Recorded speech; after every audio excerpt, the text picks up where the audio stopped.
Vitamin E ನಮ್ಮ ದೇಹದ ವಿವಿಧ ಅಂಗಗಳ ಕಾರ್ಯನಿರ್ವಹಣೆಗೆ ಅತ್ಯಗತ್ಯ. ಇದರಲ್ಲಿರುವ ಆಂಟಿ ಆಕ್ಸಿಡೆಂಟ್ಗಳು ರೋಗ ನಿರೋಧಕ ಶಕ್ತಿಯನ್ನ ಹೆಚ್ಚಿಸುತ್ತವೆ ಮತ್ತು ದೇಹದಲ್ಲಿ ಅನಗತ್ಯ ಸೂಕ್ಷ್ಮಾಣುಗಳು ಸಂಗ್ರಹವಾಗುವುದನ್ನು ತಡೆಯುತ್ತದೆ. ವಿಟಮಿನ್ ಇ ಸೇವಿಸುವುದರೊಂದಿಗೆ ವಿಟಮಿನ್ ಇ ಕ್ಯಾಪ್ಸೂಲ್ಗಳನ್ನು ನಾವು ಹಲವು ರೀತಿಯಲ್ಲಿ ಬಳಸಬಹುದು. ತಲೆಯಿಂದ ಉಗುರುಗಳವರೆಗೆ ವಿಟಮಿನ್ ಇ ಎಣ್ಣೆಯು ನಮ್ಮ ದೇಹಕ್ಕೆ ಹಲವಾರು ರೀತಿಯಲ್ಲಿ ಪ್ರಯೋಜನವನ್ನ ನೀಡುತ್ತದೆ. ಸೌಂದರ್ಯದ ದೃಷ್ಟಿಯಿಂದ ವಿಟಮಿನ್ ಇ ಕ್ಯಾಪ್ಸೂಲ್ ಬಳಸೋದ್ರಿಂದ ಹಲವು ಲಾಭಗಳಿವೆ.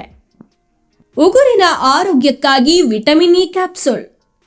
ಉಗುರಿನ ಸುತ್ತ ಈ ಎಣ್ಣೆಯನ್ನ ಹಚ್ಚುವುದರಿಂದ ಉಗುರು ಹಳದಿ ಬಣ್ಣಕ್ಕೆ ತಿರುಗುವುದು ಅಥವಾ ಸುಲಭವಾಗಿ ಮುರಿಯುವುದನ್ನು ತಡೆಯಬಹುದು.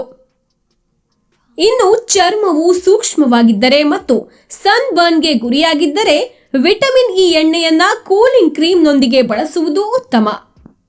ಚರ್ಮದ ಮೇಲೆ ಸೂಕ್ಷ್ಮ ರೇಖೆಗಳು ಮತ್ತು ಸುಕ್ಕುಗಳು ಇರುವವರು ವಿಟಮಿನ್ ಇ ಎಣ್ಣೆಯನ್ನ ಹಚ್ಚಿ ಮಸಾಜ್ ಮಾಡುವುದರಿಂದ ಇದು ತ್ವಚೆಯ ರಚನೆಯನ್ನ ಸುಧಾರಿಸುವುದಲ್ಲದೆ ತ್ವಚೆಯನ್ನ ದೃಢವಾಗಿಸಿ ಕಾಂತಿಯನ್ನ ಹೆಚ್ಚಿಸುತ್ತದೆ.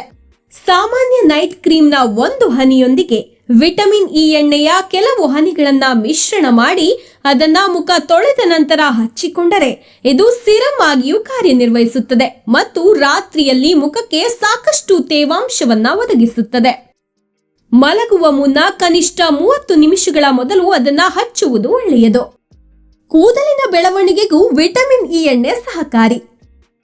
ಕೂದಲಿಗೆ ಬಳಸುವ ಎಣ್ಣೆಯೊಂದಿಗೆ ವಿಟಮಿನ್ ಇ ಎಣ್ಣೆಯನ್ನ ಮಿಶ್ರಣ ಮಾಡಿ ಈ ಮಿಶ್ರಣವನ್ನ ಕೂದಲಿಗೆ ಹಚ್ಚಿ ನಿಧಾನವಾಗಿ ಮಸಾಜ್ ಮಾಡಿ 2 ರಿಂದ 3 ಗಂಟೆ ಬಿಟ್ಟು ಶಾಂಪೂ ಮತ್ತು ಬೆಚ್ಚಗಿನ ನೀರಿನಿಂದ ಅದನ್ನ ತೊಳೆಯುವುದರಿಂದ ಕೂದಲು ಬಲಿಷ್ಠವಾಗುವುದರೊಂದಿಗೆ ಕೂದಲಿನ ಹೊಳಪು ಹೆಚ್ಚುತ್ತದೆ. ವಿಟಮಿನ್ ಇ ಕ್ಯಾಪ್ಸೂಲ್ ಅನ್ನ 2 ರಿಂದ 3 ಸಲ ಬಳಸಿದೊಡನೆ ಫಲಿತಾಂಶಗಳನ್ನ ಗಮನಿಸೋದಂತೂ ಖಂಡಿತ. ಮತ್ತೆ ತಡ, ನೀವು ಒಮ್ಮೆ ಟ್ರೈ ಮಾಡಿ.